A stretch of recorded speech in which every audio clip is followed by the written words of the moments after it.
السلام علیکم ناظرین، ایم آئی نیوز اسٹوڈیو سے میں ہوں کنزا اسلم۔ سب سے پہلے ہیڈ لائنز۔ وفاقی وزیر اطلاعات فواد چودھری نے سابق chief justice Pakistan justice retired Saqib Nisar کی ویڈیو کو نواز شریف کیس کے لیے غیر متعلقہ قرار دے دیا۔ فواد چودھری کا کہنا تھا کہ نواز شریف کا کیس 16 ججوں اور 3 چیف جسٹس صاحبان نے سنا، ایسے میں ایک جج کی آڈیو آنا یا نہ آنا غیر متعلقہ ہے۔ وزیر اطلاعات کا کہنا تھا کہ نواز شریف اور مریم نواز کو چاہیے کہ آڈیو کو عدالت میں پیش کریں۔ آڈیو کا تجزیہ کرنا اس جج کا کام ہے جو مریم نواز کا کیس سن رہے ہیں۔ اردو کی ایک کہاوت ہے، بے وقوف دوست سے عقل مند دشمن بہتر ہوتا ہے۔ پاکستان کی حکومت کی صورت گیری بھی ان دنوں اسی کہاوت کے مصادق بن چکی ہے، کیونکہ ہمیں بھی اس قسم کے بعض دوست میسر ہیں۔ برطانیہ اور پاکستان نے ایک دوسرے کے ملک میں غیر قانونی طور پر مقیم تارکین وطن کو واپس بھیجنے کے ایک دو طرفہ معاہدے پر دستخط کر دیے ہیں۔ اس معاہدے کے تحت برطانوی اور پاکستانی حکام ایک دوسرے کے ساتھ کرمنل ریکارڈ بھی شیئر کر سکیں گے۔ اب پاکستان کی وفاقی کابینہ کی منظوری کے بعد اس معاہدے پر رواں سال کے آخر تک عمل درآمد شروع ہو جائے گا۔ وزیر اعظم عمران خان کے مشیر شہزادہ اکبر اور سیکرٹری برطانوی وزارت داخلہ نے اس معاہدے کو حتمی شکل دے دی ہے۔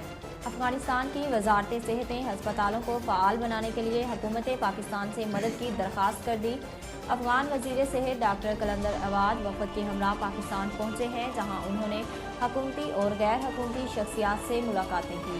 حکام کے مطابق افغان وزارت صحت نے ہسپتالوں کو فعال بنانے کے لیے حکومت پاکستان سے مدد کی درخواست کی، جبکہ وزارت نے ہنگامی بنیادوں پر جان بچانے والی ادویات کی فراہمی کی بھی درخواست کی۔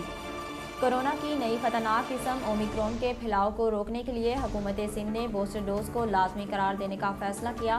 سیکرٹری محکمہ صحت سندھ ذوالفقار علی شاہ کا کہنا ہے کہ دنیا میں کورونا وائرس کا نیا ویرینٹ سامنے آنے پر سندھ میں بوسٹر ڈوز کو لازم کرنے کا فیصلہ کیا گیا۔ ذوالفقار علی شاہ کا کہنا ہے کہ فائزر ویکسین بوسٹر ڈوز کے طور پر لگائی جائے گی۔ سیکرٹری صحت نے کہا کہ بوسٹر ڈوز صرف جناح ہسپتال اوجھا ہسپتال میں لگ رہی ہے، تاہم بوسٹر ڈوز کا دائرہ پورے سندھ تک پھیلا جائے گا۔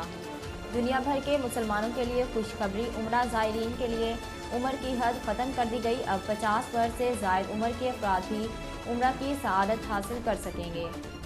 سعودی میڈیا کے مطابق 18 سال سے کم عمر اوورسیز زائرین پر عمرہ کی پابندی برقرار رہے گی۔